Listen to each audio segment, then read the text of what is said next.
Halo semuanya, selamat siang. Assalamualaikum warahmatullahi wabarakatuh. Perkenalkan, aku Nurikma Mazratul Maslaha, nomor absen 23 dari Bapepkom 2 Palembang. Ini aku dan teman-temanku, di sini kita mau membahas suatu hal terkait Indonesia, yaitu dengan topik tantangan kebangsaan masa kini. Di sini aku sebagai moderator, ditemani oleh temanku juga, Mbak Oki. Mungkin bisa perkenalan terlebih dahulu, Mbak Oki. Terima kasih Zara. Hai semuanya, kenalin nama aku Oki. Aku CPNS dari Direktorat Sungai dan Pantai dan hari ini aku dan Zara akan berdiskusi nih bareng teman-teman semua tentang materi yaitu tentang tantangan Kebangsaan masa kebangsaan kini. masa kini. Nah, sebenarnya kenapa sih Zara ini masih perlu kita bahas sebagai generasi muda gitu? Hmm, Kalau menurut aku sih ini topik yang sangat perlu kita diskusikan sebagai generasi muda karena balik lagi ya Zer, sekarang kan era globalisasi. Semua betul. informasi itu mudah kita dapatkan, mudah diakses, bahkan tanpa kita minta. Itu semuanya apa ya, lewat begitu saja berdasarkan algoritma yang ada di sosial media. Nah, makanya kita sebagai generasi muda dan warga negara Indonesia, kita perlu untuk membentengi diri kita agar kita bisa menyaring nih informasi-informasi mana saja yang perlu untuk kita terima dan jangan sampai paparan-paparan yang beredar di luar sana itu mempengaruhi kita sebagai generasi muda dalam nasionalisme kita. Jangan sampai nih karena banyak informasi dari berbagai negara yang itu melunturkan semangat nasionalisme kita. Sesuai dengan opening yang aku sampaikan tadi bahwa memang di era globalisasi ini itu semua informasi kan kita udah nggak bisa bendung ya Zara, semuanya Hmm, datang begitu aja gitu. Nah aku penasaran mungkin dari Mbak Rahel dulu nih gitu. Menurut Mbak Rahel apa sih tantangan kita sebagai bangsa Indonesia dalam menghadapi arus globalisasi dan budaya asing? Karena makin ke sini budaya-budaya asing dari mulai makanan terutama ya Zer udah mm-mm. mulai dapat kita akses dengan mudah di sekeliling kita gitu kayak makanan Thailand, makanan Korea gitu. Terus gimana nih gitu kan Sama sama makanan lokal kita iya, gitu. Jadi menurut menurut Rahel, apa sih sebenarnya Rahel tantangan kita dalam menghadapi globalisasi ini gitu? Nah, benar banget tuh Mbak Oki. Tantangan bangsa Indonesia dalam menghadapi arus globalisasi dan budaya asing itu sebenarnya cukup kompleks ya, karena menyangkut ke aspek sosial, budaya, dan bahkan bisa ke ideologi juga loh. Kalau dari segi sosial dan budayanya mungkin termasuk yang kayak Mbak Oki bilang tadi, dari segi makanan, kalau di zaman sekarang kita gampang banget ya, nemuin makanan-makanan dari negara asing gitu, misalnya kayak makanan Korea, bahkan udah banyak banget di pinggir-pinggir jalan ya makanan Korea. Sementara mungkin kita justru, lebih jarang gitu ketemu makanan-makanan khas daerah, misalnya kayak pisang ijo gitu, sekarang kita udah susah untuk nyarinya gitu. Nah, itu bisa termasuk ke dalam tantangan arus globalisasi karena kita semakin meninggalkan budaya-budaya kita yang sebenarnya udah ada dari lama, dan kita mulai mencoba budaya-budaya baru, budaya-budaya dari negara luar yang, kedengarannya lebih menarik dan bahkan mungkin, memang seleranya lebih suka di situ, tapi di satu sisi hal tersebut dapat menjadi hal yang negatif karena kenapa? Karena, eee, masa ibaratnya kita melestarikan bahkan mempopulerkan budaya negara lain, sementara budaya kita sendiri tidak kita jaga. Eee, s Contohnya seperti yang di makanan tadi atau bahkan bisa juga dalam hal berpakaian. Nah, sekarang kita mungkin udah jarang ya melihat orang berpakaian seperti berkain atau berbatik gitu, tapi mungkin lebih banyak yang memakai pakaian-pakaian yang ala-ala negara barat, berpakaian minim. Nah, itu juga salah satu tantangannya. Kalau menurut saya dari segi sosial dan budayanya seperti itu tantangannya. Namun, ada juga nih salah satu tantangan yang menurut saya ini eee, lumayan harus diperhatikan ya dari segi ideologi. Nah, contohnya nih misalnya ada seseorang yang dia itu selalu terkena paparan atau pemahaman tentang ideologi dari negara luar yang tidak sejalan dengan ideologi negara kita. Nah, dari hal tersebut itu dia bisa merasa atau menanamkan ideologi tersebut itu merupakan ideologi atau pemahaman yang terbaik bagi dia yang harus dijalankan di negara Indonesia. Padahal mungkin dari segi geologi atau bahkan dari segi masyarakatnya itu jelas berbeda. Tapi dia memaksakan untuk hal tersebut harus diimplementasikan di Indonesia sehingga dia bisa saja mengajak ke orang-orang sekitarnya untuk memiliki pemahaman yang sama dengan dia. Nah, dari hal tersebut itu bisa sangat bahaya sekali ya teman-teman karena itu tuh bisa menyebabkan perpecahan di bangsa kita. Sementara kan kita inginnya bangsa kita ini kan tetap satu dan tetap utuh ya teman-teman, kita nggak mau ada perpecahan. Jadi menurut saya tantangan-tantangan, tersebut dari era globalisasi dan juga arus budaya asing itu harus kita pilah-pilih juga ya, yang mana yang harus yang bisa kita ambil baiknya atau, yang kurang baiknya bisa kita singkirkan atau tidak kita ambil, gitu, Mbak Oki.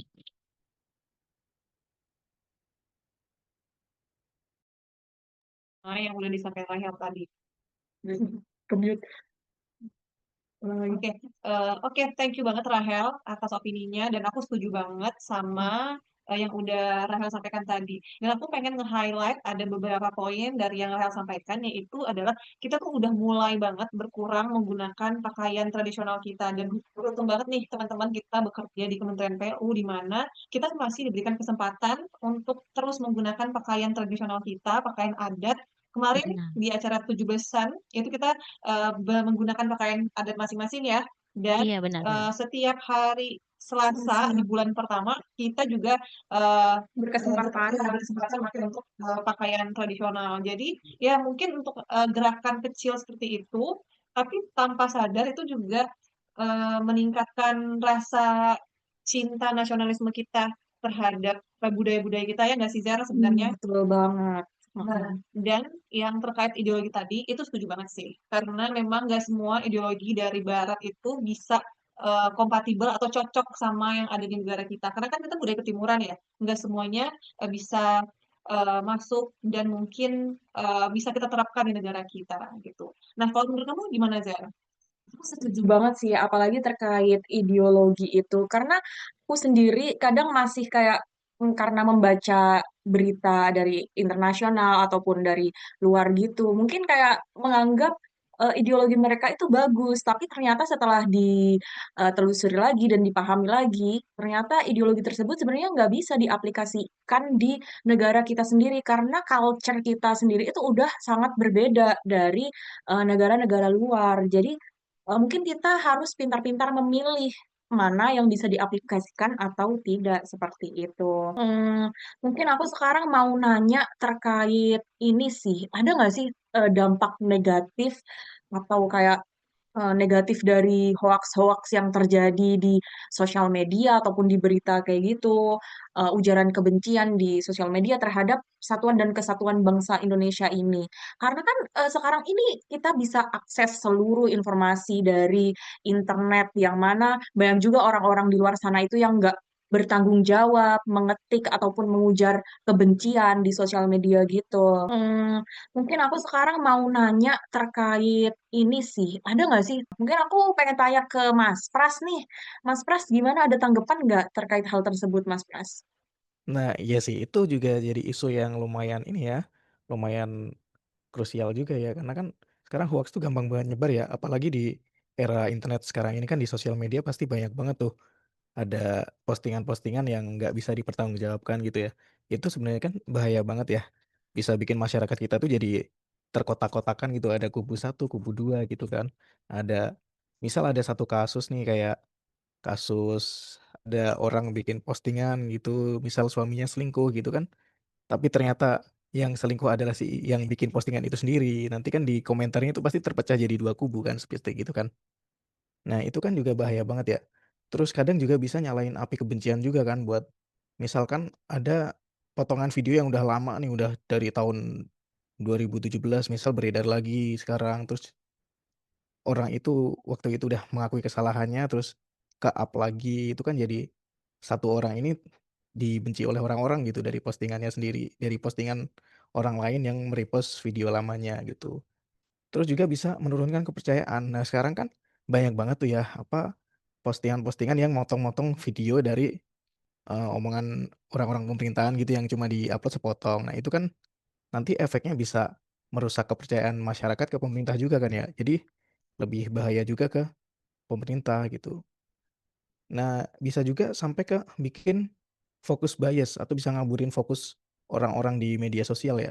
Kan orang yang awalnya ngebahas, apa, misal orang lagi ngebahas yang isu-isu terpanas misalkan kayak Bupati Pati kemarin kan.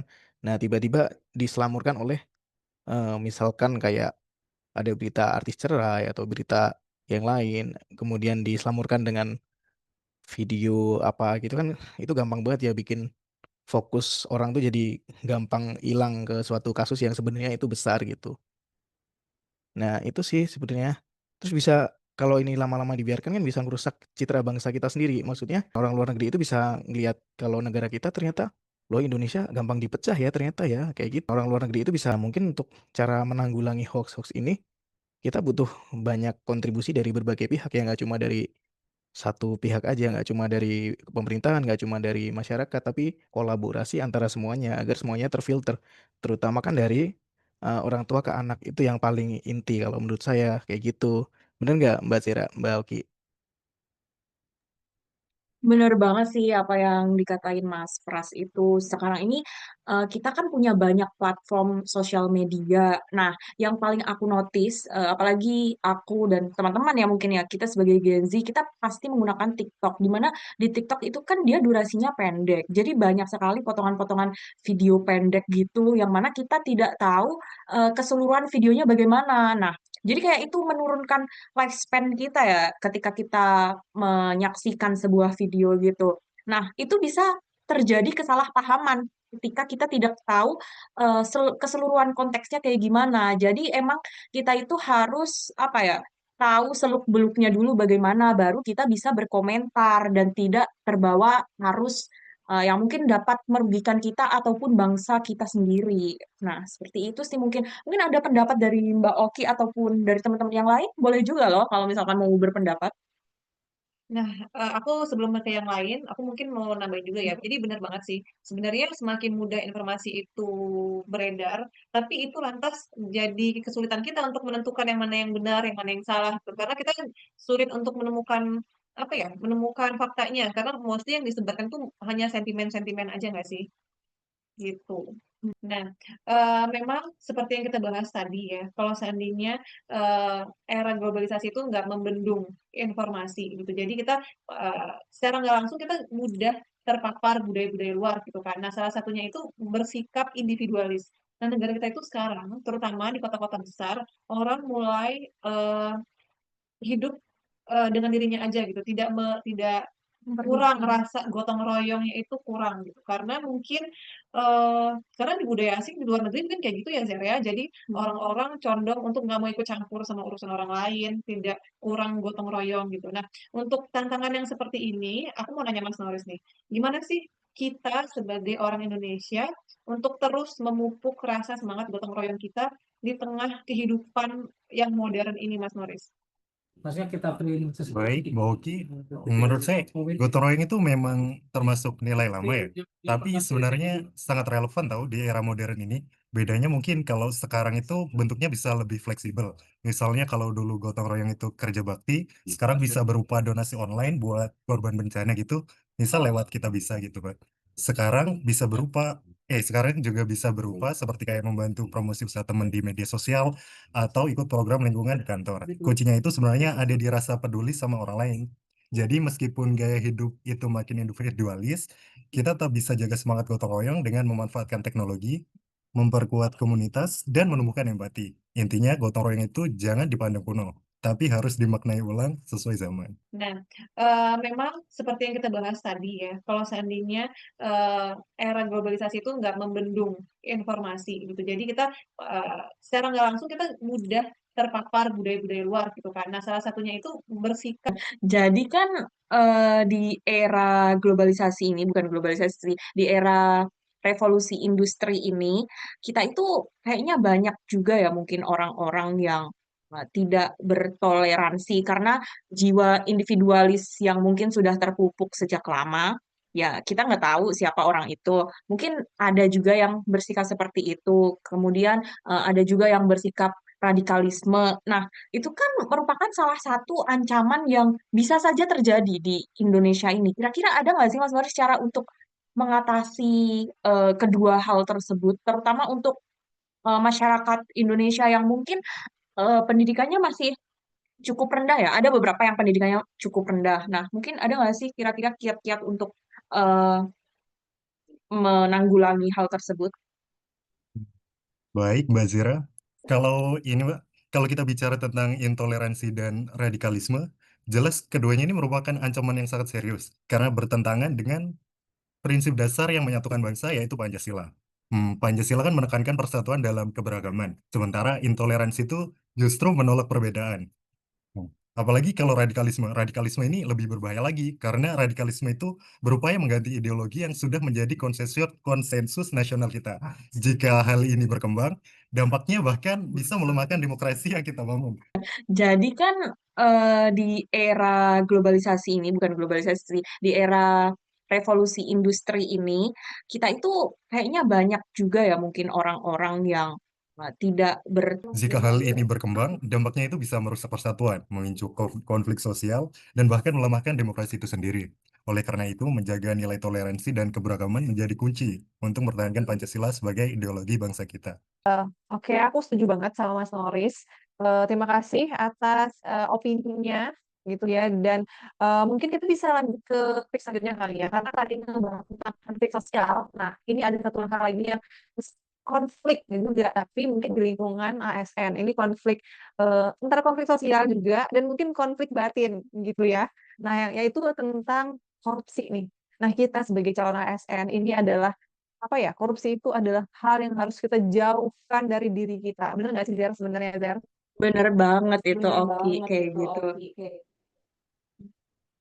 Nah, nah, eh, aku mau nanya sama Mbak Popi nih, gitu. Karena Mbak Popi masih senyap-senyap aja gitu kan. Bagaimana kalau mau nanya menurut Mbak Popi, kenapa sih sebenarnya korupsi itu masih menjadi ancaman terbesar gitu bagi bukan cuma bagi lingkungan pemerintahan ya, tapi juga bagi pembangunan sosial gitu. Menurut Mbak Popi gimana tuh? Oke, makasih Mbak Oki pertanyaannya. Menurut aku, kenapa kok korupsi itu sekarang jadi ancaman terbesar ya? Karena yang seperti kita tahu, korupsi di Indonesia tuh cukup masif gitu. Hal ini tuh sangat-sangat merugikan rakyat ya utamanya. Karena yang pertama, korupsi itu kan pakai dana publik, yang mana dana itu harusnya dipakai untuk kepentingan bangsa, tapi malah digunakan untuk kepentingan pribadi atau golongan tertentu. Jadinya dananya dialihfungsikan seperti itu. Terus hal ini tentunya berdampak ke pembangunan infrastruktur. Jadi dana yang tadinya akan dialokasikan untuk pembangunan itu kan jadi tertunda atau bahkan tertahan. Itu juga karena para koruptor menggunakan uang itu secara menyimpang kayak gitu. Terus selain pembangunan, korupsi ini juga berdampak ke kehidupan sosial masyarakat ya, karena semakin banyak uang yang dikorupsi, tingkat kemiskinan itu tentunya juga sangat berpengaruh. Semakin tinggi, jadi kemiskinan juga semakin tinggi juga. Jadi menurutku kayak gitu sih, kenapa kok korupsi itu jadi ancaman terbesar, karena dana yang harusnya digunakan untuk kepentingan masyarakat digunakan untuk kepentingan tertentu. Itu.